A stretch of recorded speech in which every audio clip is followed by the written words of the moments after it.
السلام علیکم دوستو، آپ دیکھ رہے ہیں اردو داستان۔ آئیے سنتے ہیں اردو ناول اباقہ قسط نمبر 36۔ اس اردو ناول کی سابقہ اقساط سننے کے لیے ڈسکرپشن میں دیے گئے لنک پر کلک کریں۔ مزید ویڈیوز کے لیے ہمارے چینل اردو داستان کو سبسکرائب کریں۔ شکریہ۔ پہلی راتوں کا چاند در و دیوار کو تاریکی کے حوالے کر کے مغرب میں روپوش ہو چکا تھا۔ یہ ایک وسیع اور خوبصورت عمارت تھی۔ بلند دروازوں کی محرابیں اور سفید دیواریں سرمئی اندھیرے میں باروں دکھائی دیتی تھی۔ ایک سایہ ننگے پاؤں تیزی سے شفاف فرش پر چل رہا تھا۔ وہ برآمدے میں پہنچا اور پھر صحن میں آ گیا۔ ایک بیل دیوار کے ساتھ بل کھاتی بالائی منزل کے دریچے تک چلی گئی تھی۔ سائے نے بیل کھینچ کر اس کی مضبوطی کا اندازہ کیا اور بے انتہا پھوٹی سے دریچے تک پہنچ گیا۔ نیلگوں مخملی پردوں سے جھانکنے والی روشنی میں اس کا چہرہ صاف نظر آ رہا تھا۔ وہ اباقہ تھا۔ چند لمحے وہ کھوئی کھوئی نظروں سے دریچے میں دیکھتا رہا، پھر اندر داخل ہو گیا۔ خوبصورت بستر میں ایک حسن بلا خیز بے ترتیب پڑا تھا۔ وہ مارینا تھی۔ سرہانے رکھے شمعدان کا عکس اس کے گلابی رخساروں پر پڑ رہا تھا۔ اباقہ کچھ دیر محویت کے عالم میں اسے دیکھتا رہا، پھر شانہ ہلا کر مارینا کو جگا دیا۔ وہ اس کی شکل دیکھ کر پہلے تو چونکی، پھر اپنا لباس درست کرنے لگی۔ کیا بات ہے اباقہ؟ وہ حیرت سے بولی، لیکن اس حیرت میں خوف کی آمیزش نہیں تھی۔ وہ جانتی تھی کہ اباقہ اپنی حدود سمجھ چکا ہے۔ اگر وہ حدود پامال کرنے والا ہوتا تو اس برفانی ندی میں ایک چٹان پر گزاری ہوئی رات مارینا کے ذہن میں ایک بھیانک تجربہ بن کر رہ گئی ہوتی۔ بہت ممکن تھا کہ وہ زندہ بھی نہ ہوتی۔ مارینا، وہ گلوگیر آواز میں بولا، آخر کب تک؟ مارینا اس کی بات سمجھتے ہوئے بولی، جب تک تم چاہو اباقہ، اور جب نہ چاہو میرا گلا گھونٹ دینا یا اتنا کہہ دینا، مر جاؤں مارینا، میں مر جاؤں گی۔ فضا ایک دم جذباتی ہو گئی تھی۔ اباقہ نے طویل سانس لے کر سر کو جھٹکا اور کہا، مارینا کوئی بات کر، میں تیری باتیں سننا چاہتا ہوں۔ مارینا نے کہا، اباقہ اگر تو کہے تو میں صبح سے شام تک تیرے سامنے بیٹھی باتیں کروں، لیکن رات کی تاریکی میں باتیں کرنے سے باتیں جنم لیتی ہیں۔ اباقہ نے کہا، آج مجھے صرف یہ بتا دے، تو دنیا کی باتوں سے ڈرتی ہے یا اپنے دل سے؟ اس سے پہلے کہ مارینا کوئی جواب دیتی، کھٹکا ہوا اور دریچے سے یورک کا سر نظر آیا۔ اباقہ اور مارینا چونک گئے۔ یورک نے بازوں پر زور دیا اور اباقہ کے انداز میں کود کر اندر آ گیا۔ تم یہاں جنگلی؟ وہ حیرت ظاہر کر کے بولا۔ اباقہ پہلے تو گڑبڑایا، پھر خود سر لہجے میں بولا، لیکن تم بھی تو یہاں ہو۔ میں دراصل مجھے شک ہوا تھا کہ کوئی سایہ بیل کے سہارے اوپر چڑھایا ہے۔ مجھے بھی یہی شک ہوا تھا، اباقہ بھنائے ہوئے لہجے میں بولا، اور مارینا کے کمرے کا دروازہ کھول کر باہر نکل گیا۔ ارے بات تو سنا اباقہ، یورک اس کے پیچھے لپکا۔ دونوں آگے پیچھے باہر نکل گئے۔ مارینا نے اٹھ کر دروازہ بند کر دیا۔ اس کے ہونٹوں پر خفیف مسکراہٹ کھیل رہی تھی۔ اباقہ روز صبح سویرے نکل جاتا اور شام گئے واپس آتا تھا۔ کبھی کبھی اسد بھی اس کے ساتھ ہوتا تھا۔ ایک موہوم امید کے سہارے وہ بغداد کے طول و عرض میں جلال الدین خوارزم شاہ کو تلاش کر رہے تھے۔ اسد اس تلاش کے ساتھ ساتھ مختلف سماجی سرگرمیوں میں بھی حصہ لے رہا تھا۔ وزیر خارجہ ابن یاشر کی ایما پر اس نے بغداد میں کئی جگہ مجمع سے خطاب کیا تھا۔ شیخ وحید الدین کی شہادت پر لوگوں کے جذبات مشتعل تھے۔ اپنی تقریروں میں اس نے جہاں لوگوں کو صبر و تحمل کی تاکید کی تھی، وہاں شیخ کے انداز میں ان کے جذبہ اسلامی کو بھی ابھارا تھا۔ کافی اصرار کے بعد اسد اور اس کے ساتھیوں کی ملاقات خلیفہ مستنصر سے کرائی گئی تھی۔ اس نے اسد کو خاص طور پر تاکید کی تھی کہ وہ لوگوں کے جذبات کو ٹھنڈا کرنے میں مدد دے۔ اس روز اباقہ کو اطلاع ملی تھی کہ شہر سے کچھ کوس کے فاصلے پر باب الخراسہ کی جانب ایک درویش کا ٹھکانہ ہے۔ ارد گرد کے علاقے میں اسے بڑا مانا جاتا ہے۔ بغداد سے بھی لوگ اپنی حاجات لے کر پہنچتے ہیں۔ یہ درویش در حقیقت ایک مستانہ شخص تھا، کچھ پڑھ کر پھونکے وغیرہ مارتا تھا، لیکن اباقہ اور اسد جس مقصد سے آئے تھے وہ پورا نہیں ہوا۔ یہ شخص جلال الدین نہیں تھا۔ رات گئی ان دونوں کی واپسی ہوئی۔ اپنی رہائش گاہ میں داخل ہوئے تو ماحول کچھ بدلا بدلا تھا۔ دالان میں مارینہ ایک چوبی تخت پر بیٹھی تھی اور وہ اکیلی نہیں تھی، اس کے ساتھ ایک عورت تھی۔ قریبی سردار یورپ اداس برگد کی طرح اپنی شاخیں جھکائے بیٹھا تھا۔ اباقہ نے نزدیک جا کر دیکھا، مارینہ کے قریب بیٹھی لڑکی یاکی تھی۔ قریب ہی ایک سفید میمنہ چھلانگے لگا رہا تھا۔ یورپ کئی بار کہہ چکا تھا کہ یاکی کا پتہ کرنا چاہیے، لیکن پچھلے دنوں اباقہ جلال الدین کی تلاش میں اتنا سرگردہ رہا تھا کہ کہیں اور جانے کی مہلت ہی نہیں ملی تھی۔ سیف الدین کی بیوی اپنے گھر واپس جا چکی تھی۔ اسد یا اباقہ میں سے کوئی اس کی خبر گیری کرنے کا بھی نہیں جا سکا تھا۔ اباقہ نے سردار یورپ کو دیکھا اور سمجھ گیا کہ وہی یاکی کو لے کر آیا ہے اور اس کے پاس کوئی اہم اطلاع بھی ہے۔ ایک بات محسوس کر کے اباقہ بری طرح چونک گیا۔ یاکی کا باپ نظر نہیں آ رہا تھا، شاید وہ بیٹی کو چھوڑ کر چلا گیا ہے، لیکن ماحول کی اداسی کچھ اور ہی بتا رہی تھی۔ مارینہ گلوگیر لہجے میں بولی، اباقہ، یاکی کا باپ مر گیا۔ کیسے؟ اسد اور اباقہ کی زبان سے بے وقت نکلا۔ سردار یورپ ڈرامائی لہجے میں بولا، تمہیں معلوم ہے یاکی کا ہونے والا شوہر کون تھا؟ میرا مطلب ہے جس سے یاکی کا باپ اس کی شادی کرنا چاہتا تھا۔ اباقہ نے حیرانی سے پوچھا، کون تھا وہ؟ یورپ نے انکشاف کرتے ہوئے کہا، وہ رئیس زادہ سیف الدین تھا۔ ہاں، وہی سیف الدین جو اس سے پہلے 2 بیویوں کا شوہر تھا۔ وہ خود کنوارا ظاہر کر کے اس کے بوڑھے باپ کو پھنسا رہا تھا۔ اباقہ اور اسد کو اس اطلاع نے سن کر دیا۔ وہ یاکی کے قریب بیٹھ کر تفصیلات پوچھنے لگے۔ اس نے آنسو بہاتے ہوئے بتایا، بابا کی موت سے 1 روز پہلے اس رئیس زادے کے فرضی ماں باپ ایک بار پھر میرے رشتے کا تقاضا لے کر آئے۔ میرے بابا نے کہا کہ وہ بیٹی کو رضامند کرنے کی کوشش کر رہا ہے۔ پھر نہ جانے کیا باتیں ہوتی رہی۔ آخر ایک دم لڑائی جھگڑے کی آوازیں آنے لگی۔ مرد اور عورت کا لہجہ ایک دم بدل گیا تھا۔ وہ میرے بابا کو دھمکیاں دے رہے تھے۔ بابا نے بھی کہہ دیا کہ وہ جو چاہے کر لے، میں اپنی بیٹی پر زبردستی نہیں کر سکتا، اب یہ رشتہ نہیں ہوگا۔ اگلے روز دوپہر کے وقت جب اسد، اباقہ اور مارینہ کو جیل سے چھڑانے چلے گئے، 8-10 گھڑ سواروں نے ہمارے گھر کو گھیر لیا۔ 3 آدمی اندر آ گئے اور انہوں نے مجھے زبردستی لے جانے کی کوشش کی۔ میرے بابا نے مجھے بچانا چاہا، ظالموں نے ان کی کلہاڑی چھین لی اور اسی سے انہیں ہلاک کر دیا۔ چیخو پکار سن کر بستی کے لوگ اکٹھے ہو گئے۔ انہوں نے گھڑ سواروں کو للکارا اور مقابلے پر آ گئے۔ گھڑ سواروں کو شاید اس بات کی امید نہیں تھی۔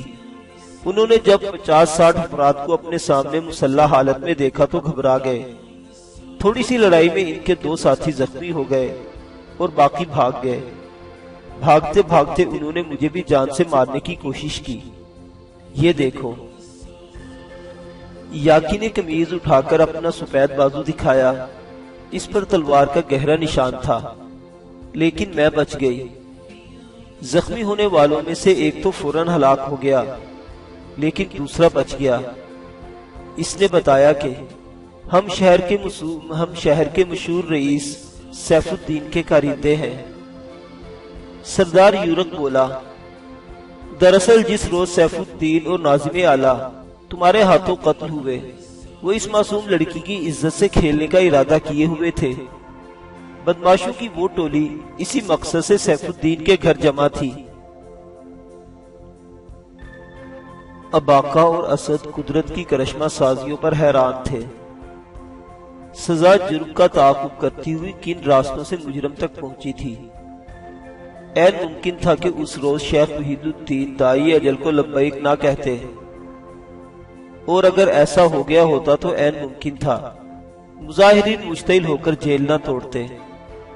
اگر جیل ٹوٹی تھی تو ناظم اعلیٰ بھاگ کر کسی اور کے گھر میں بھی داخل ہو سکتا تھا، لیکن وہ سیدھا سیف الدین کے گھر گھسا، جہاں سیف الدین وزیر داخلہ عبدالرشید اور مسلم بن داؤد سے پہلے موجود تھے۔ کسی واقعے کو وقوع پذیر ہونے سے روکنے کے لیے قدرت کیسے کیسے اسباب پیدا کرتی ہے۔ ایک معصوم لڑکی کی عزت کو محفوظ رہنا تھا، اس لیے اباقہ مجرموں کے سر پر پہنچ گیا۔ اگر سیف الدین اور ناظم اعلیٰ جہنم واصل نہ ہوتے تو وہ اس قابل ضرور تھے کہ یاکی کو اٹھوانے کے لیے اس پوری بستی کو تہس نہس کر دیتے۔ اس واقعے کے دو بڑے مجرم یعنی ناظم اعلیٰ اور سیف الدین تو انجام تک پہنچ گئے تھے، لیکن وزیر داخلہ عبدالرشید اور مسلم بن داؤد ابھی زندہ تھے۔ مسلم بن داؤد کے بارے میں عمارت کے ملازمین سے پتا چلا تھا کہ کچھ دیر پہلے وہ یہاں موجود تھا، لیکن اباقہ کو کوشش کے باوجود اس کا کوئی سراغ نہیں ملا تھا۔ آصفہ نے بتایا تھا کہ ایک بوڑھے نے بڑے گھبرائے ہوئے انداز میں اس سے چھت تک پہنچنے کا راستہ پوچھا تھا اور پھر اسے کھول کر چلا گیا تھا۔ آصفہ نے جو حلیہ بتایا تھا اس سے اباقہ نے اندازہ لگایا تھا کہ وہ یقیناً مسلم بن داؤد ہوگا۔ چوتھا مجرم یعنی وزیر داخلہ عبدالرشید ابھی تک علاج گاہ میں تھا۔ سر پر پڑنے والے پتھر نے اس کی بینائی بری طرح متاثر کر دی تھی۔ اباقہ، اسد اور یورک کافی دیر یاکی کی دلجوئی کرتے رہے۔ مارینا نے اسے اندر سے اپنا لباس لا کر دیا اور اس کی کنگھی کرنے لگی۔ اباقہ بستر پر چت لیٹا تھا۔ سرہانے رکھے شمعدان میں صرف 2 شمع باقی بچی تھی، وہ بھی کسی دم بجھنے کو تھی۔ نیند اباقہ کی آنکھوں سے کوسوں دور تھی۔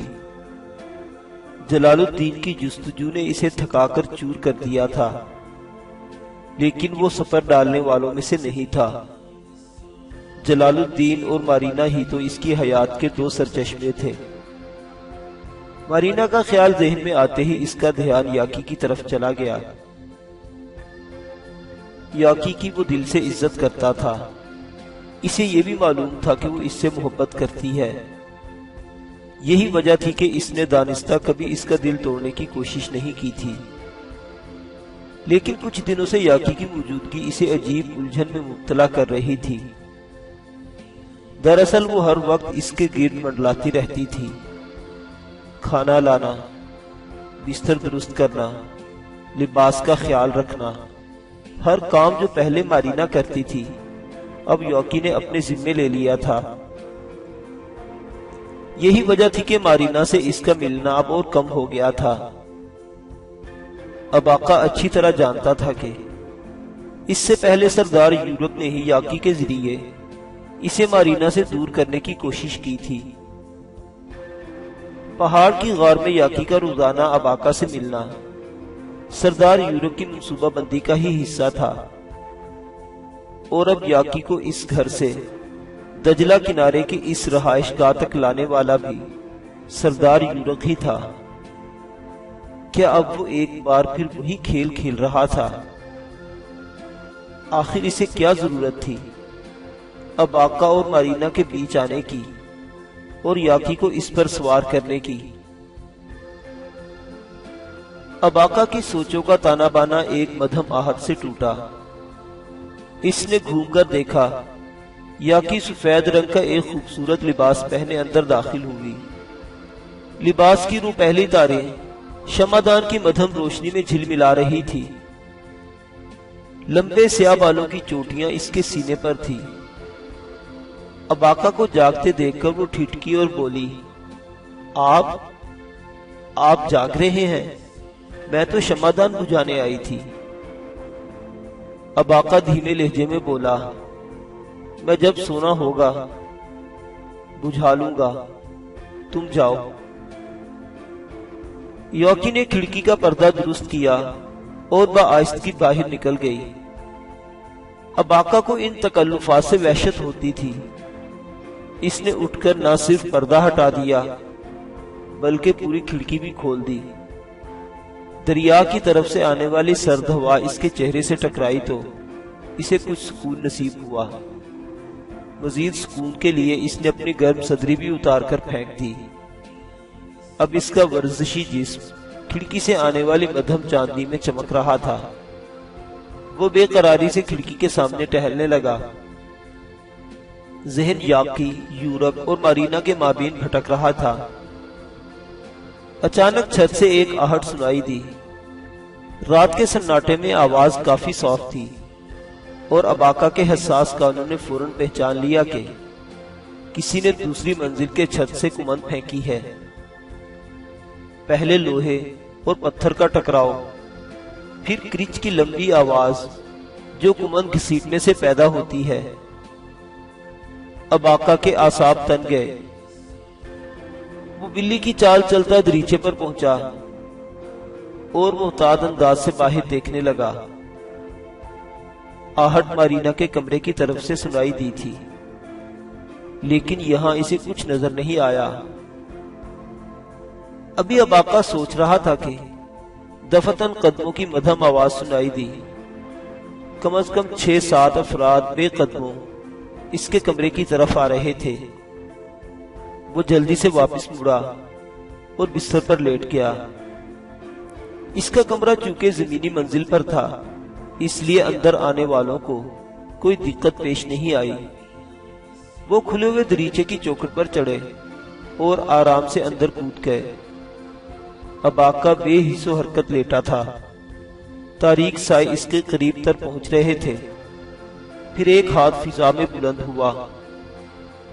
اباقہ دیکھ نہیں سکتا تھا کہ ہاتھ میں کیا ہے، لیکن یہ وہ اچھی طرح سمجھتا تھا کہ یہ ہاتھ اسے نشانہ بنائے گا۔ نشانہ بننے سے پہلے ہی اس کے جسم میں حرکت پیدا ہوئی۔ اس کی ٹانگیں اور بازو ایک ساتھ متحرک ہوئے اور وہ 2 افراد کراہ کر پیچھے الٹ گئے۔ اباقہ بستر پر کھڑا تھا اور اس کے ساتھ میں ایک حملہ آور کی تلوار تھی۔ پھر جھماکا سا ہوا اور کمرے کی مدھم روشنی میں ایک زبردست جنگ شروع ہو گئی۔ حملہ آور خاصے تلوار زن تھے۔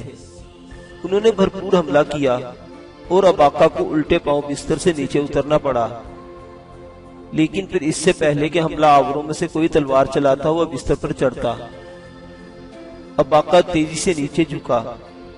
دوسرے ہی لمحے وہ بھاری بھرکم پلنگ حملہ آوروں پر الٹا چکا تھا۔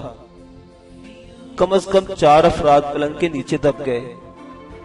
اباقہ کی تلوار نے تیزی سے حرکت کی اور الٹے ہوئے پلنگ میں گھس کر 2 حملہ آوروں کو چاٹ گئی۔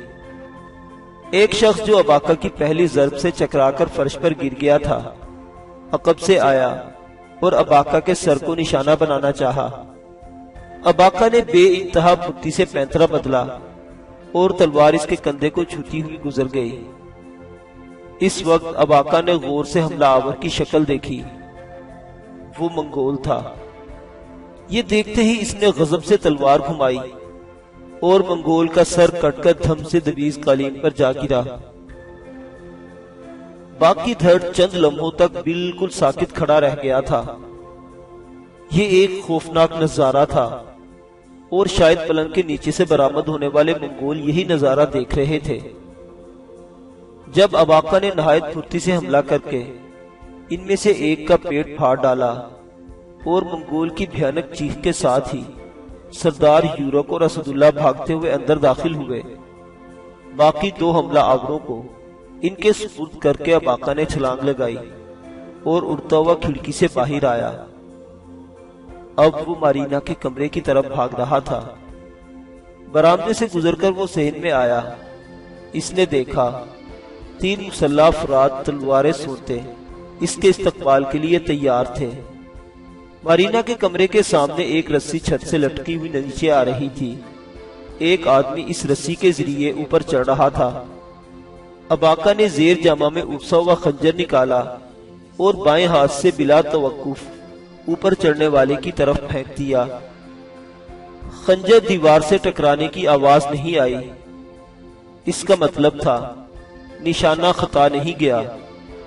جس وقت اباقہ کی تلوار نے حملہ آوروں کو اولین بار روکے، خنجر کا شکار ہوا میں اٹھتا ہوا دھڑام سے زمین پر گرا۔ مارینا نے شور و غل کی آواز سن کر دریچے سے جھانکا تو اسے نیچے صرف ایک ہاتھ کے فاصلے پر ایک بھیانک چہرہ نظر آیا۔ یہ کوئی منگول تھا جو ایک رسے سے لٹک رہا تھا۔ اس کی آنکھیں دہشت ناک انداز میں پھٹی ہوئی تھی اور اد کھلے منہ سے ایک طویل کراہ برآمد ہو رہی تھی۔ مارینا نے دیکھا اس کا ایک ہاتھ پشت پر ہے، شاید اسے کوئی تیر یا خنجر وغیرہ لگ گیا تھا۔ پھر مارینا کو خوفناک انداز میں دیکھتا ہوا منگول الٹ کر نیچے فرش پر گرا۔ مارینا نے اس وقت اباقہ کو دیکھا۔ اس کے بالائی جسم پر کوئی لباس نہیں تھا، تنومند جسم مدھم چاندنی میں چمک رہا تھا۔ اس کی تلوار بیک وقت 3 تلواروں سے ٹکرا رہی تھی۔ یا خدا خیر، مارینا کے منہ سے بے ساختہ نکلا۔ اس نے ہاتھ منہ پر رکھ لیے اور دعائیہ انداز میں بڑبڑانے لگی۔ ایک مد مقابل کو اس نے لڑکھڑا کر گرتے دیکھا اور پھر یورک اسد بھی بھاگتے ہوئے اباقہ کی مدد کو پہنچ گئے۔ اس وقت جیسے مارینا کو ہوش آیا، وہ تیزی سے کمرے کے دروازے کی طرف لپکی۔ جب تک وہ سیڑھیوں کو لرزاں پیروں سے ٹٹولتی نیچے پہنچی، لڑائی ختم ہو چکی تھی۔ 2 عدد منگول اسد اور یورک کی گرفت میں مچل رہے تھے۔ اباقہ کے اریاں کندھے سے خون رس رہا تھا۔ ایک منگول کی اچھٹتی ہوئی تلوار یہاں لگی تھی۔ یہ واحد زخم تھا جو اس گھمسان کی لڑائی میں اسے آیا تھا۔ مارینا کی نگاہ زخم پر جمی ہوئی تھی، لیکن اس سے پہلے کہ وہ آگے بڑھتی، سردار یورک تیزی سے آگے آیا اور زخم کا جائزہ لینے لگا۔ مارینا کھڑی دیکھتی رہ گئی۔ پکڑے جانے والے منگولوں سے پتا چلا کہ وہ سارے بغداد شہر کے ہیں۔ ان دنوں بغداد میں منگولوں کی تعداد نہ ہونے کے برابر تھی۔ نہ جانے 10-12 افراد کیسے اکٹھے ہو گئے تھے۔ اباقہ اور اسد نے سختی کی تو گرفتار شدگان نے بتایا کہ وہ شہر میں مختلف کام کرتے ہیں۔ کچھ تجارت کی غرض سے یہاں پہنچے تھے اور کچھ کراکرم کے معدود تھے جو اس دور دراز شہر میں چھپے ہوئے تھے۔ ان سب کو کل دوپہر کے بعد ایک نامعلوم شخص نے ایک جگہ جمع کیا تھا۔ اس نے کہا تھا کہ انہیں ایک معمولی کام کا بھاری معاوضہ دیا جائے گا۔ 400 دینار انہیں پیشگی دیے گئے تھے۔ گوت نامی ایک منگول کو ان کا سردار بنایا گیا تھا۔ انہیں اس عمارت میں گھس کر ایک لڑکی اور لڑکے کو اغوا کرنا تھا۔ گوت کو تمام تفصیلات سمجھا دی گئی تھی۔ اسے ان کمروں کا بھی علم تھا جہاں انہیں داخل ہونا تھا۔ اغوا کے بعد لڑکی اور لڑکے کو جس جگہ پہنچانا تھا وہ بھی گوت کے علم میں تھی۔ بدقسمتی یہ تھی کہ کمرے کی لڑائی میں گوت جاں بحق ہو گیا تھا، لہٰذا اس کے زندہ ہونے کی توقع اب فضول تھی۔ اگر یہ شخص زندہ ہوتا تو ان منگولوں کو چارے کے طور پر استعمال کر کے اصل مجرم تک پہنچا جا سکتا تھا۔ اباقہ کو اس بات کا یقین نہیں آ رہا تھا کہ سرغنہ صرف گود ہی کو ٹھکانے کی علم تھا۔ اس قسم کی منصوبہ بندی میں ہمیشہ ایک سے زائد افراد کو مکمل معلومات فراہم کی جاتی ہے تاکہ اگر ایک شخص کارروائی کے دوران ہلاک بھی ہو جائے تو دوسرا منصوبے کو اختتام تک پہنچائے۔ اباقہ نے مارینا اور یاکی کو کمرے سے نکلنے کا کہا۔ وہ چلی گئی تو اس نے اچانک ایک قیدی کو دبوچ لیا، پھر اسے زور سے دیوار کے ساتھ مارا کہ اس کا رہا سہا دم خم بھی ختم ہو گیا۔ اس کے ناک اور منہ سے خون کے فوارے پھوٹ پڑے تھے۔ اباقہ آہستہ آہستہ کمان کی زے کھینچنے لگا۔ منگول کے چہرے پر کرب کے آثار پیدا ہو رہے تھے۔